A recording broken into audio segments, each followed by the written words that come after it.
on in here, everybody. Yeah, let's take a load off. I think it's take a load off Annie, but I hear take a load off Franny because we all need to rest a little bit. I've been going nonstop.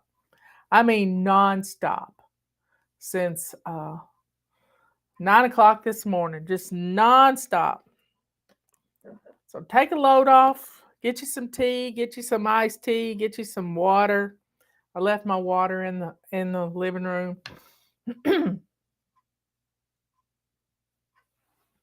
Come on in. Rosalind's here.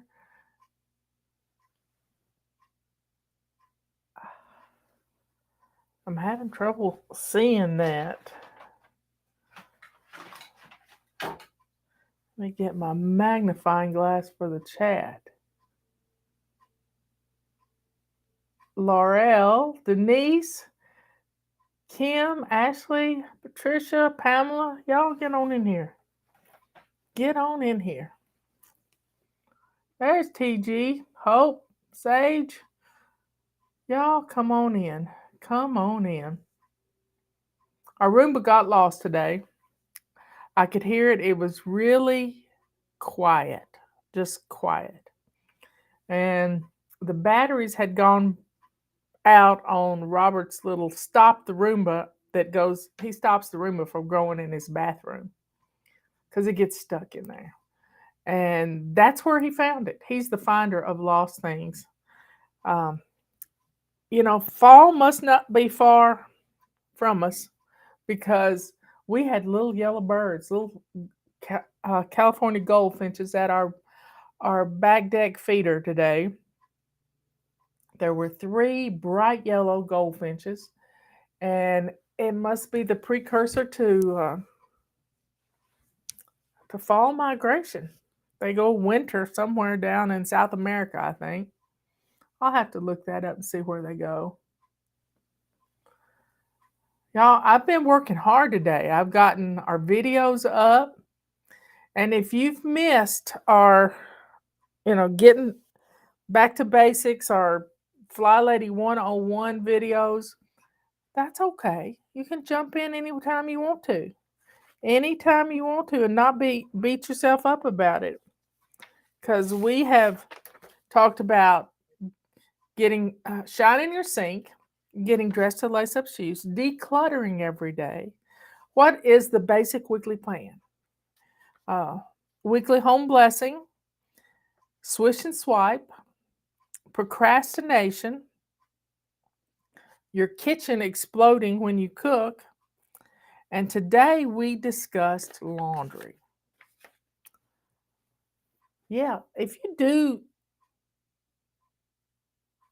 these few things every day, your house is going to look good.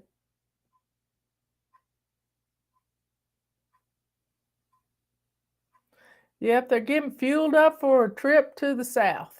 I just love birds. We have a back deck and we watch birds, and every once in a while we'll see a little different bird show up. But one time, oh my goodness, we had 3 dogs at the time, and they were going nuts.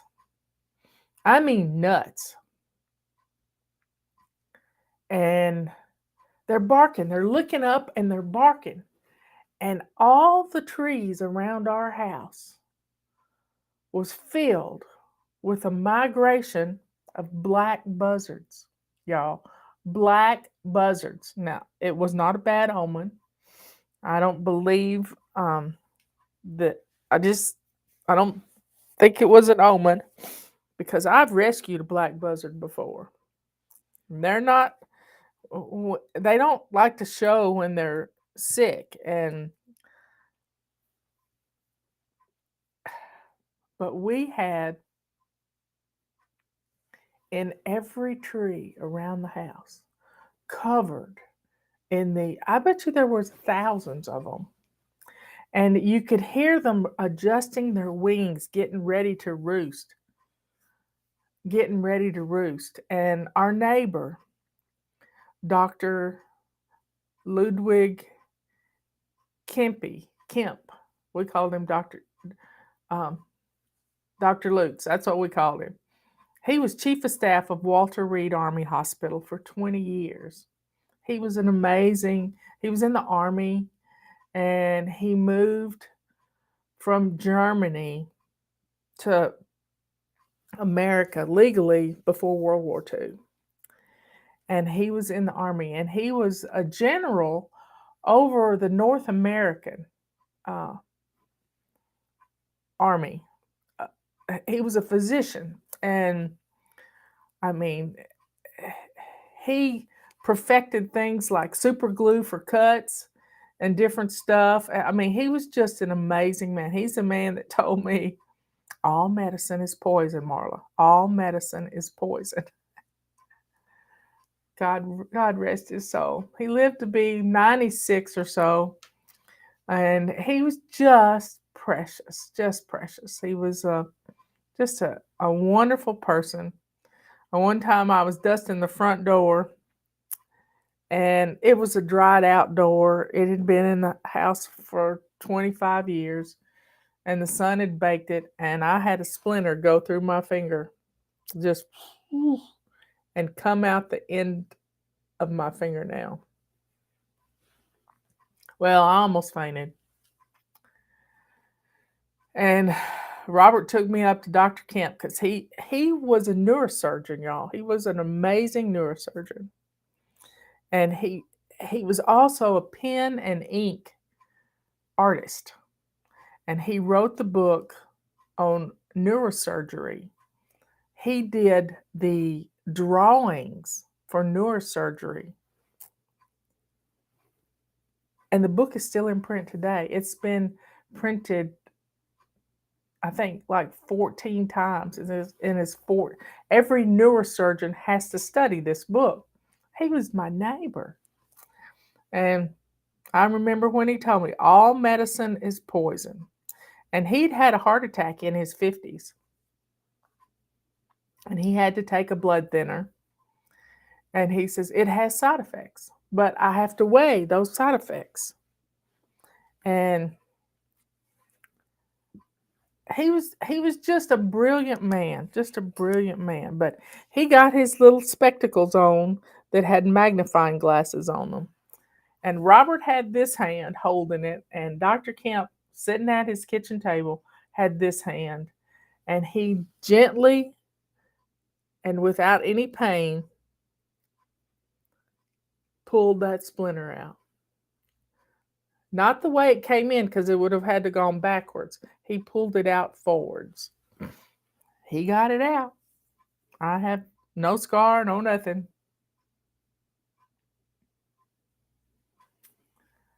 But then one time in the middle of the night, we get a phone call. And it's raining out, and it's a police officer. It's a sheriff's deputy. And Robert was a judge at the time, and he said, I have Dr. Kemp in the car with me, and he wants to come to your house. Well, at that time, I had a bedroom that was clean. It was all clean. And his wife at the time was trying to keep him from the phone, from calling 911. And so he was a hiker. He had a walking stick and boots. And so he put his boots on, and he got his walking stick, and he started walking in the middle of the night. And Louisa's going nuts. That was her name. And she calls the police and says he's gotten out of the house. He's got dementia. He didn't have dementia. At all. And the police officer said, Dr. Kemp wants to come to your house. Well, Dr. Kemp slept in the bed that right here where I'm sitting. It used to be here. Because he was being abused. I think he'd been abused a long time. But you got to be ready to help people, y'all. You got to be ready to say, okay, I can open my doors to somebody in need. I can help somebody.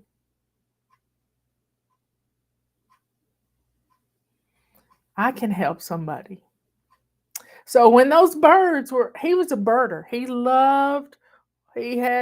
He had cameras with binoculars on them, or binoculars with cameras in them. I mean, he went birding everywhere.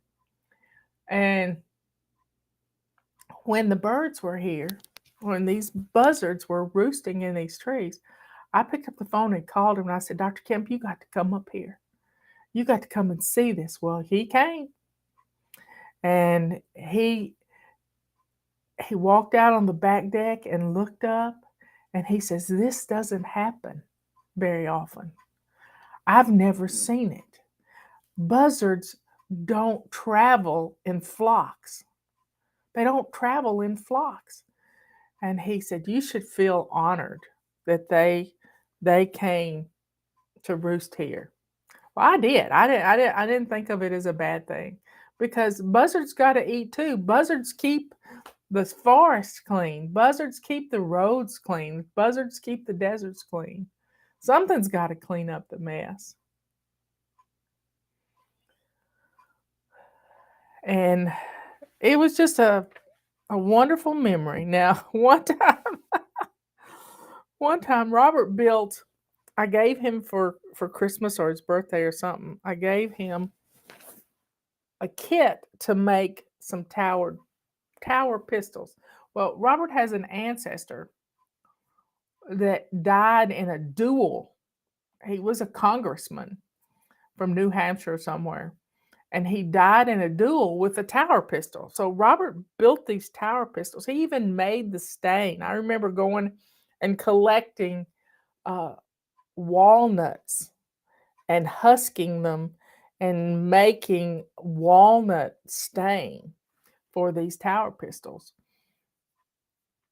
And he made these tower pistols. Well, it was 4th of July or something, and Dr. Kemp wanted to shoot one of them because he had a collection of those things too. He had lots of ink pens, PEN ink pens, and a lot of a lot of firearms.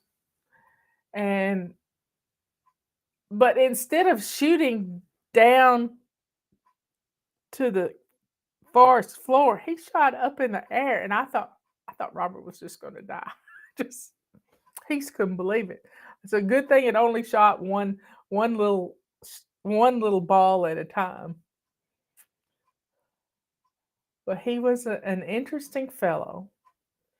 He stayed at the nursing home where Robert's mother stayed and my mother stayed. It wasn't really a nursing home, it was assisted living with nursing care. And in his last days, that's where he stayed. So I'm glad that he had a wonderful life. We didn't know until after he had passed because his wife wouldn't speak to us because we gave him safe harbor in our home when she treated him so terribly. Yeah, it was just not good. Not good. Anyway, life is short. You got to be ready to help people when they need it. When they need it. Well, these were black buzzards. You can tell they're black buzzards because they have white under their wings. They have this white feathers under their wings, and they're pretty big.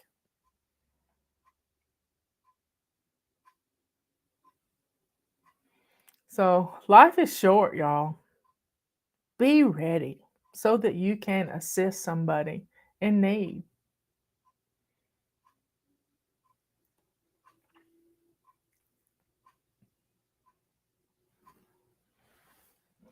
I know one of our fly babies one time, she helped, she was helping a friend of hers. And I got a testimonial from this lady's husband, but about the control journal. And his wife went to help her friend who was in a domestic violence situation.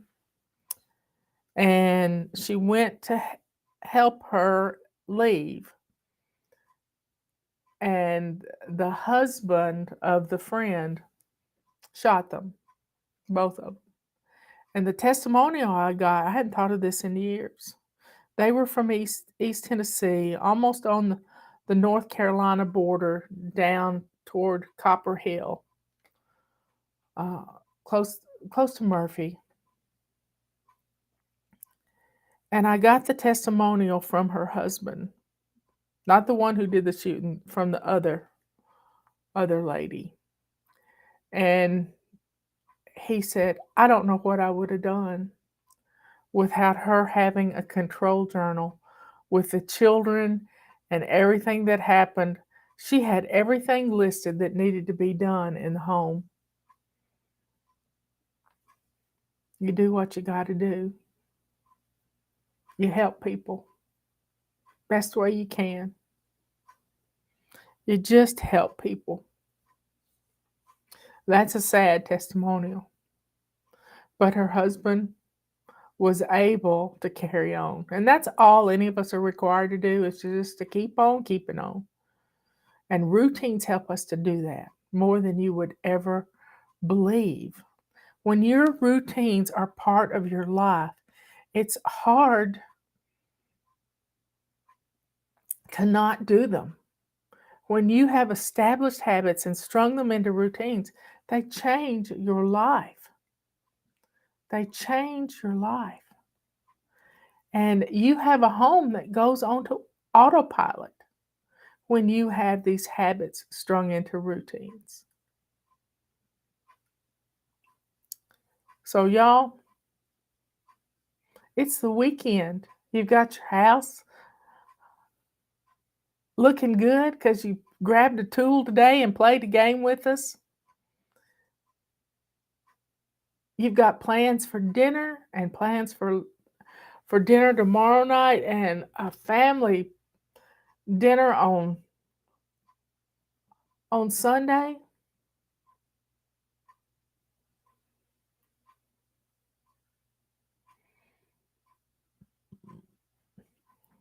It makes a huge difference in your home when you can just get on autopilot.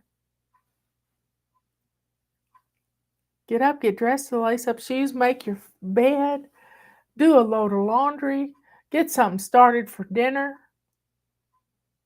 Let your indentured servants, as Leanne used to say, get them all going. Get them all going. Because, throw the ingredients into the bread machine to make some bread. Make a pot of chili or something in your crock pot. Get your Instapot out and whip up something. Get the recipe book out and make something. You can do it. When you've got a stocked pantry, you are good to go.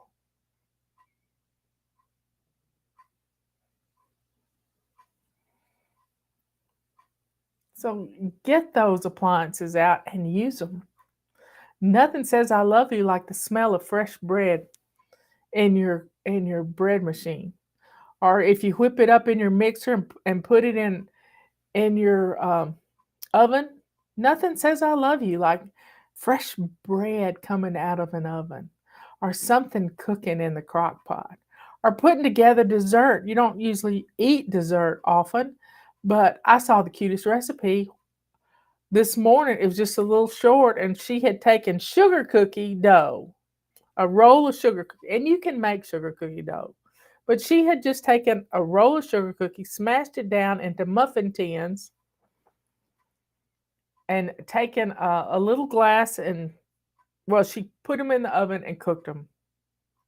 And then she took her little rounded bottom glass and mashed them down, not all the way through to the bottom, but just made a little sugar cookie crust out of it. And got a can of pie filling, cherry, apple, blueberry. Just, she had some cans of pie filling in her pantry, and she turned it into little pies. Little pies. She must have put them back in the oven. I don't remember that saying it, but you would have, the pie filling's already done, but just stuck some pie filling in there and just cute little desserts. That makes a great dessert for a party too.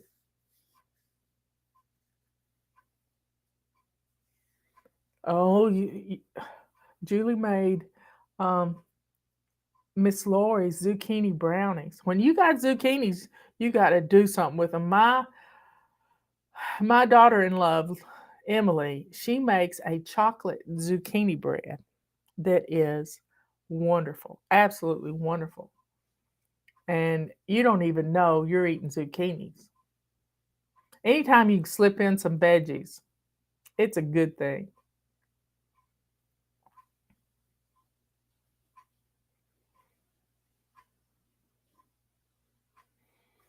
So y'all, have some fun. Make a new recipe this weekend just for the heck of it. Maybe find one of those TikTok videos that's throwing a bag of this and a bag of that and um, some beef stew parts in a crock pot.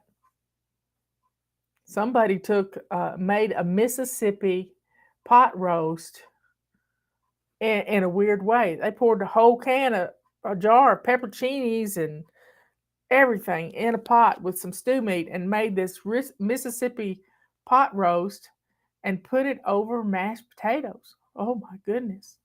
Makes me hungry.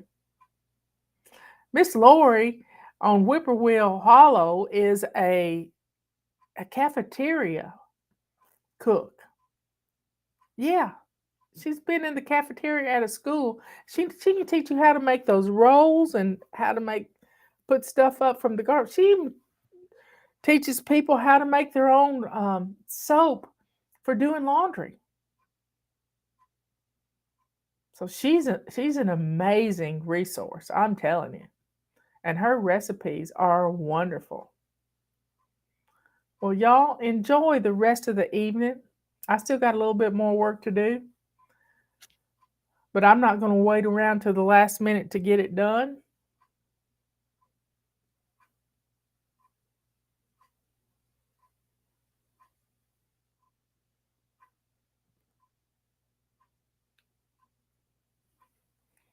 Okay, folks, I love you all.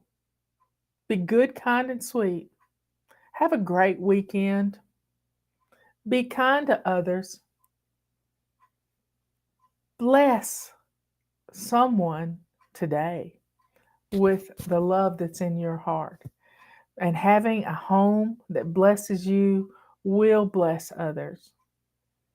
Be good to yourself, be kind to others, and let that sweetness just overflow out of you. And make something homemade. Maybe some of those Miss Lori's zucchini brownies, or maybe just brownies. Celebrate date night with a family member.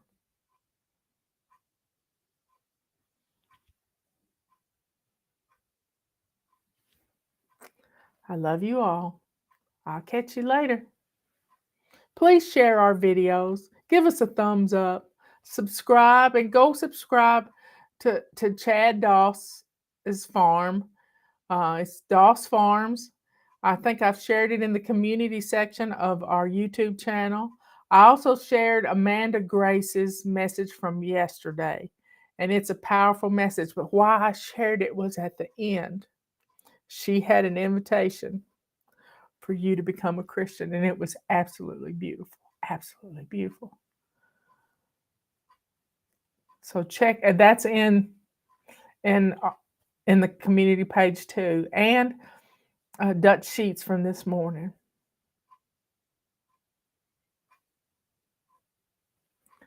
I'll catch you later. Bye.